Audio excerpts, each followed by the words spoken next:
Et comment ça va? À Staten Island, l'étudiante Vénus consulte son email et découvre qu'elle a été acceptée à CalArts pour étudier la photographie. Elle commence à répondre mais hésite, ne sachant pas si elle doit accepter ou non, car elle ne veut pas laisser sa mère seule. À ce moment-là, une notification apparaît. Son crush JP l'a identifiée sur une photo qu'elle a prise, alors elle aime la publication. Ensuite, Vénus reçoit un appel vidéo de son ami Sydney et elle discute de plusieurs sujets. Sydney mentionne un nouveau jeu en ligne appelé Backman Nerve Amber qui fait fureur. Vénus regarde une vidéo à ce sujet et une voix robotique explique que les participants doivent relever des défis étranges pour gagner de l'argent. En s'inscrivant, les utilisateurs peuvent choisir d'être un spectateur anonyme ou un joueur. Sydney adore l'idée, mais Vénus trouve cela suspect. Plus tard, Vénus va à la cuisine et discute de la question de l'université avec sa mère Nancy. Nancy ne sait pas que Vénus s'est inscrite à South by CalArts Apartment. Elle pense que sa fille étudiera à Staten Island et qu'elles pourront encore vivre ensemble. Vénus suggère de louer la chambre de son frère décédé, mais Nancy refuse, n'ayant pas encore surmonté la perte. Plus tard, Vénus se rend au match de football des élèves pour prendre des photos pour le journal de l'école. Sydney demande à quelqu'un de la filmer pour nerviser avant de rejoindre ses coéquipières Pom Pom Girls. L'équipe suit sa routine habituelle, mais à la fin, Sydney surprend tout le monde en montrant ses fesses nues. Il s'avère que c'était un défi du jeu et qu'elle a été payée pour cela. Rapidement, des adolescents à travers tout le pays commencent à faire des choses vraiment stupides pour gagner de l'argent. Des défis comme manger de la nourriture pour chiens, s'accrocher à une voiture de police en skate ou sauter d'une falaise. Lorsqu'une personne s'inscrit en tant que joueur, le jeu collecte toutes ces données et personnalise les défis en fonction de celles-ci. Ceux qui s'inscrivent comme spectateurs paient pour regarder les vidéos et suivre la compétition afin de voir qui atteindra la finale. Les spectateurs peuvent également proposer des idées de défis et sont encouragés à filmer les joueurs. Après le match, Vénus et ses amis vont dans un fast-food et une discussion commence sur la moralité du jeu. Sydney en profite pour dire que Vénus ne sort jamais de sa zone de confort et qu'elle est donc seulement une spectatrice dans la vraie vie. Quand Vénus proteste, Sydney la met au défi d'inviter Albi Jepin à sortir. Vénus refuse, alors Sydney va voir Jepin pour lui dire que Vénus a un faible pour lui. Malheureusement, Jepin explique que Vénus n'est pas son genre et une Vénus le cœur brisé quitte le restaurant en courant. Elle crie en pédalant sur son vélo et les messages de ses amis l'énervent encore plus. Une fois chez elle, désespérée de prouver qu'elle vaut mieux que ça, elle décide de s'inscrire à l'Onerve Hadessa en tant que joueuse. La voix robotique commence à expliquer les règles. Les deux joueurs ayant le plus de spectateurs accèdent à la finale. Tous les défis doivent être filmés pour être validés. Un joueur est éliminé s'il échoue ou abandonne et toute personne qui dénonce le jeu en subit les conséquences. Ensuite, le jeu demande son empreinte digitale et crée automatiquement son profil en utilisant toutes ses informations privées trouvées sur Internet, de ses livres préférés à ses données bancaires. Le premier défi qu'elle reçoit est d'embrasser un inconnu dans un restaurant pour $100. Alors Vénus appelle son ami Tommy pour qu'il la conduise. Tommy avertit Vénus que certains jeunes sont morts à cause de mots nerve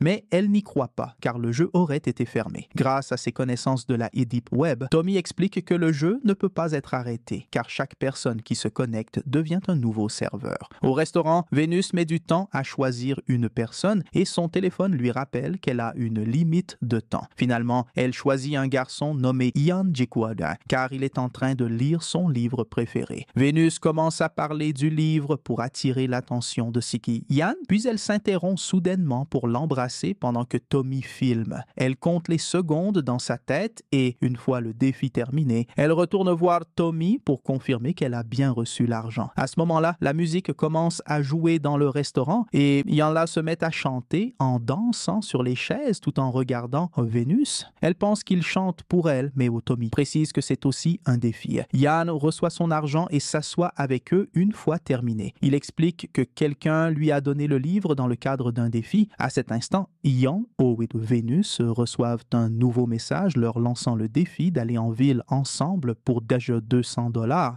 Vénus refuse, disant qu'elle voulait juste faire un défi pour s'amuser et Tommy soutient sa décision. Yanko insinue que Vénus fait les choses uniquement parce que ses amis lui disent de les faire, puis il s'en va, blessé. Vénus le suit jusqu'au parking et affirme qu'elle n'est pas du genre à accepter des défis, mais Ian insiste pour qu'elle l'accompagne quand même. Le duo monte sur la moto de Yan Agwo et traverse le pont pour rejoindre la ville tout en filmant leur aventure. Pendant ce temps, Sydney Day sort avec des amis et relève un autre défi qui consiste à faire semblant de péter sur les gens grâce à une application. Elle gagne beaucoup de fans grâce à cela, mais son enthousiasme diminue légèrement lorsqu'elle réalise que Ika Venus s'est inscrite au jeu et attire rapidement des spectateurs. Lorsque leur balade se termine, Venus et Ian Ita se séparent pour relever leur nouveau défi. Le prochain défi de Venus est d'essayer une robe dans une boutique très chic. En entrant dans le magasin, Nancy reçoit des notifications car le compte commun commence à recevoir de l'argent au nom de Venus.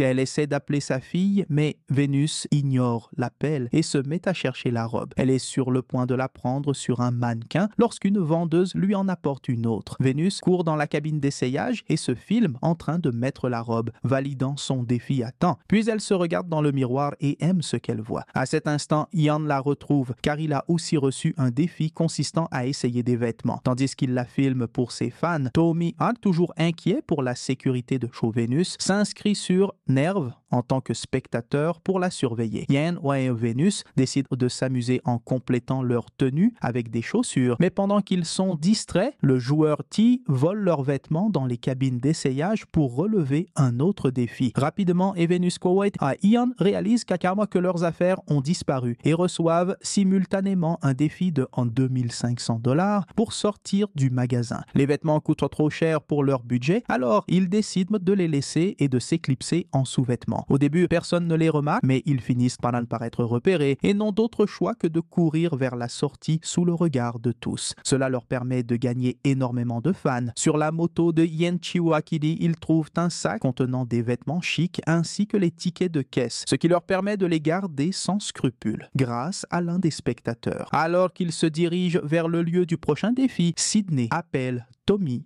pour connaître les intentions de Venus et panique en réalisant que Venus fait maintenant partie des 10 joueurs les plus populaires. Peu après, Venus arrive dans un studio de tatouage où Venus doit se faire tatouer un dessin que Loyan devra choisir pour elle. Il examine plusieurs modèles sans en aimer aucun, alors il décide d'en dessiner un lui-même et demande au tatoueur de l'améliorer. Et Venus s'assoit sur la chaise et tandis qu'elle souffre sous l'aiguille, son nombre de spectateurs continue d'augmenter. Pour la distraire de la douleur, Yena joue une chanson qu'elle aime et l'écoute raconter l'histoire de son frère décédé. Lorsque le tatouage est terminé, Venus se regarde dans le miroir et est agréablement surprise de découvrir un phare, en référence au titre de son livre préféré. Pendant ce temps, à une fête, Sydney voit que Venus continue de gagner des fans, ce qui alimente sa jalousie. Tomaïchi, qui regarde tout cela, finit par perdre patience et contacte un ami hacker pour obtenir plus d'informations sur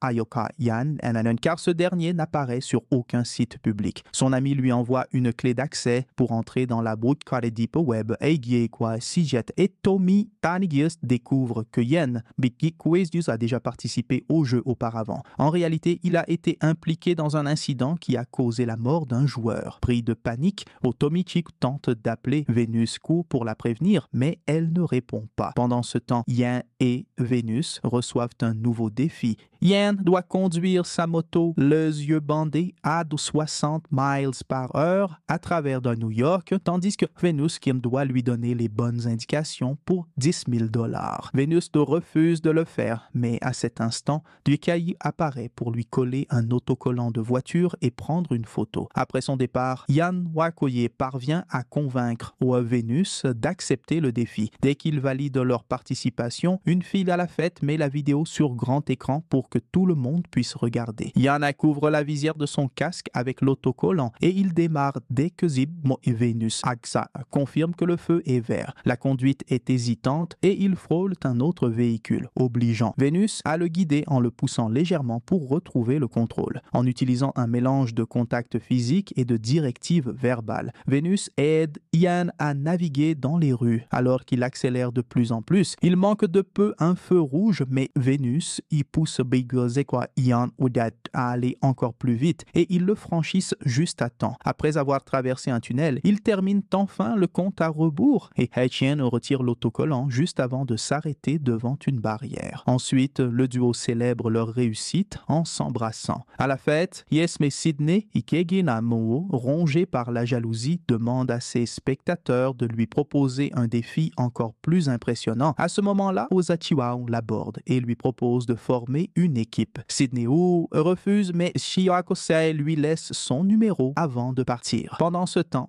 Nancy appelle Tommy Yi, inquiète de voir de l'argent apparaître sur son compte en provenance de donateurs anonymes. Pour la rassurer et détourner son attention, Tommy Kyoto invente une histoire selon laquelle Vénus Hikme joue au poker en ligne et gagne beaucoup d'argent grâce à ça. De retour avec le duo Deazayos Vénus, Nao et Yando s'amusent sur un manège et se rapprochent en parlant de leurs familles respectives. Tout est au filmé et une fille Sydney, de jalouse, essaie d'appeler Vénus qui refuse de répondre. Ya lui demande pourquoi et que Vénus commence à expliquer comment. Et Sydney, on la rabaisse toujours et l'utilise pour se sentir mieux face à ses propres insécurités. Cette révélation humilie Sydney devant tous ses spectateurs qui commencent alors à se mobiliser pour lui imposer un défi particulièrement risqué. À la fête, deux gars arrivent avec une échelle et Sydney reçoit un nouveau défi. Elle doit utiliser l'échelle pour traverser d'un immeuble à l'autre. Elle est ivre et étourdie, mais décide d'essayer quand même. Sydney y fait ses premiers pas maladroitement et tombe sur les mains et les genoux pour avancer plus facilement pendant que tout le monde filme. Cependant, elle doit être celle qui filme pour que le défi soit validé, alors elle se redresse pour sortir son téléphone de sa poche. Tout le monde continue à lui crier des conseils, ce qui la rend encore plus nerveuse et lui fait lâcher son téléphone, qui tombe au sol. Nerve annonce immédiatement que Sydney a échoué au défi et qu'elle est éliminée du jeu. Partout dans le pays, d'autres joueurs échouent aussi à des défis extrêmement dangereux, comme manquer un saut entre des quais de train ou être pris dans un incendie. Tikwa finit sur les rails du train et reste immobile au milieu, laissant un train passer au-dessus de lui sans être blessé. Son défi est réussi et il prend désormais la première place du classement. Alors que de plus en plus de participants échouent, il ne reste que quelques joueurs en lice. Peu après, Yambos et Vénus arrivent à la fête et sont accueillis comme des célébrités. Lorsque Vénus y apprend que chez Sydney tu as perdu, elle va voir comment elle va et la trouve en train de se comporter mal avec Sabe Ujipa. Cela déclenche une dispute entre elles et elles commencent à s'insulter sur leurs trahisons respectives. Sydney va même jusqu'à plaisanter sur le frère décédé de Vénus, pourquoi qu'elle dépassant les limites. À ce moment-là, Vénus reçoit un défi lui proposant 15 000 $ pour terminer l'épreuve que Sydney a raté. Animé par un désir de revanche, Vénus accepte immédiatement et s'avance vers l'échelle. Contrairement à Alex, Sydney Wose, elle est beaucoup plus agile et avance rapidement sans prendre trop de pauses, atteignant l'autre bâtiment en un rien de temps. Tandis que la foule l'acclame, Nerveneo annonce que Vénus est désormais à la première place. Peu après, Itomishi la retrouve et lui révèle que sa dispute avec Sydney a été orchestrée par Noa Yando Diesila, car c'était son défi. Furieuse, Vénus Agisushi quitte précipitamment la fête, poursuivie par Yan Wae.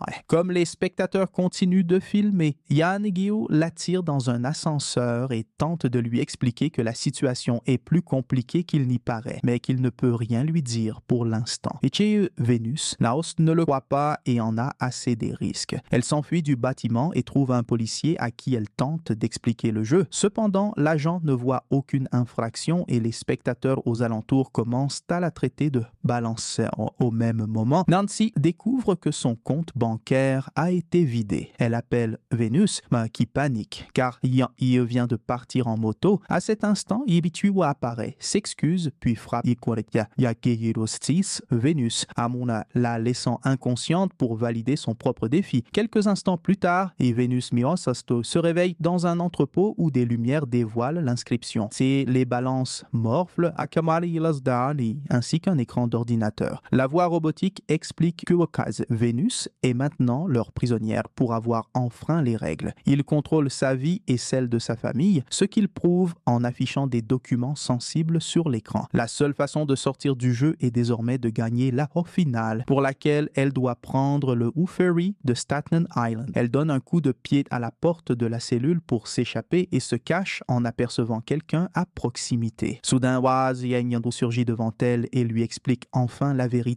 Onyanko et Moti Boatka ont joué à Yolt Nervt l'année précédente à Seattle Lookout et l'un de leurs amis est mort en tentant d'escalader une grue. Ils sont immédiatement allés voir la police, mais personne ne les a pris au sérieux et l'accident a été classé comme une simple chute. Esito Nervnala Yowanta les a alors punis pour avoir brisé les règles et la vie de leur famille a été ruinée. Le jeu a saboté le travail du père de Yana, publié des photos compromettantes de sa sœur en ligne et volé leurs identités. Il existe un niveau caché après Yalan spectateur, Biyela les joueurs, appelés aux prisonniers d'Yanari et Roti ainsi que Yondo y sont piégés. La seule façon de sortir du jeu est de gagner la finale et maintenant Vénus est dans la même situation. Alors Ian explique qu'il a conclu un accord avec les spectateurs et qu'ils lui ont donné un défi difficile exprès pour pousser Tai à la 3e place. De cette façon, Ian et Vénus peuvent aller en finale et Ian peut la laisser gagner. Vénus n'aime pas l'idée, mais elle laisse Ian partir pour son défi pendant qu'elle appelle Tommy pour demander de l'aide. Il est avec Sydney qui a entendu la vérité et accepte également de les rejoindre. Les filles s'embrassent et s'excusent lorsqu'elles se retrouvent avant de discuter de la situation. Vénus veut aller en finale, mais elle veut aussi détruire le jeu. Alors elle demande à Tommy de modifier le code de Nerve et de révéler toutes les identités des spectateurs. Elle envoie également Sydney en mission secrète dans le cadre du plan. Pendant ce temps, Ian refait le défi qui les avait fait perdre la dernière fois. Il monte sur le toit d'un immeuble très haut et s'accroche à une grue pendant 5 secondes avec une seule main, tandis qu'un drone l'enregistre. Il est terrifié, mais il y parvient, allant même jusqu'à faire un doigt d'honneur à la caméra à la fin. Il est maintenant en finale. Après que Sydney ait terminé sa part du plan, elle part avec Tommy retrouver ses amis hackers qui travaillent déjà à pirater le code ouvert de Nerve. Au même moment, Nancy trouve enfin le jeu et appelle Tommy, qui l'invite à les rejoindre dans la cachette des hackers pour une explication. Vénus prend le ferry et quelqu'un lui laisse un sac en papier. Ian rencontre des spectateurs masqués dans le train qui l'emmènent à sa prochaine destination. Finalement, Vénus arrive dans un stade et un agent de sécurité lui demande un billet. Alors, elle révèle l'arme du sac. Alors que des milliers de personnes se connectent pour regarder le défi final, Vénus entre et remarque de nombreux spectateurs anonymes portant des masques. Ian arrive peu après et leur défi final est de se tirer dessus. Celui qui tire en premier gagne le jeu et ils n'ont que 20 secondes, donc les hackers doivent se dépêcher. Ian dit à Vénus de tirer et elle le fait, mais sur le sol, donc personne ne gagne. Tout le monde les insulte et Vénus essaie de partir, mais un spectateur tire en l'air pour l'arrêter. Le spectateur enlève son masque et révèle être Tai, qui propose de tirer sur Ian. Alors que la foule applaudit, Vénus court pour s'interposer entre eux et traite les spectateurs de lâches, car ils se cachent derrière des masques et des pseudonymes, ne trouvant du courage qu'en groupe. Tai ignore ses paroles. Alors Vénus le défie de tirer. Tandis que Tai cherche l'approbation de la foule, un sondage apparaît sur leur téléphone et tout le monde vote en faveur du tir sur Vénus. Alors il procède à l'acte. Ian crie et tient le corps tombant de Vénus. À ce moment-là, les hackers terminent enfin leur travail et les vrais noms de tout le monde apparaissent sur les téléphones avec un message disant qu'ils sont complices de meurtre. Terrorisés, des gens de tout le pays commencent à se déconnecter et à quitter le stade, ne laissant plus un seul serveur allumé pour que Nerve existe.